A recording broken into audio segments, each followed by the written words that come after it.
बिस्मिल्लाहिर्रहमानिर्रहीम। आज हम अपने काश्तकार भाइयों को बीज की ट्रीटमेंट के बारे में बताएंगे कि कपास के काश्त से पहले बीज को दवाई कैसे लगाते हैं।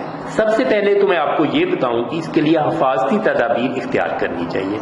इसके लिए कम से कम आप मास्क और दस्तानों का इस्तेमाल जरूर करें। और फिर ये है कि अगर आपने इन बीज को इंसेक्टिसाइड लगाना है तो इसके लिए आप अमीडा क्लोप्रिड इस्तेमाल करें। वो है 8 ग्राम 1 किलो बीज के लिए। और उससे ये आपको फायदा होगा कि कम से कम जो शुरू में ही आपकी बिजाई के फौरन बाद जो आपको इंसेक्टिसाइड यानी कि जो सकिंग इंसेक्ट आ जाते हैं जेस्टर्ड व्हाइट फ्लाई वगैरह, उसके लिए हमें 30 दिन के लिए हमें प्रोटेक्शन मिल जाएगी, यानी 30 दिन का हमारी फसल उससे महफूज रहेगी।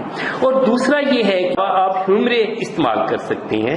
ह्यूमरे में इंसेक्टिसाइड भी है और फंजीसाइड भी है, और ये हम इस्तेमाल करेंगे 10 ml पर केजी के हिसाब से।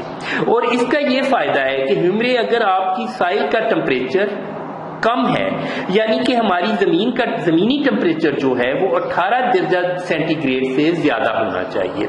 अगर उससे कम है तो हमें फंगस लगने का बीज को खतरा होता है, क्योंकि इसका बीज का अगाव 5 दिन की बजाय ये ले लेता है 10 से 12 दिन, और इसके लिए फंगस लगने का खदशा होता है।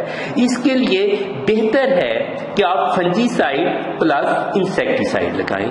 और इसको लगाने का तरीका ये है कि आप बीज लें और बीज के ऊपर यानी कि अगर 1 केजी है तो आप उसकी हिसाब से दवाई लगाएंगे। अगर मीडा क्लोप्रिड लगा रहे हैं तो वो 8 ग्राम लगाएंगे, अगर ह्यूमरे लगा रहे हैं तो वो आप 10 ml लगाएंगे।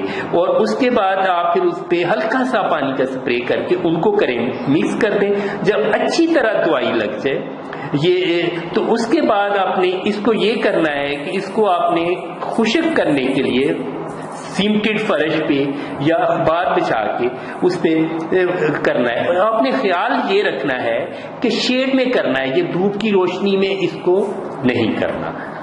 शुक्रिया।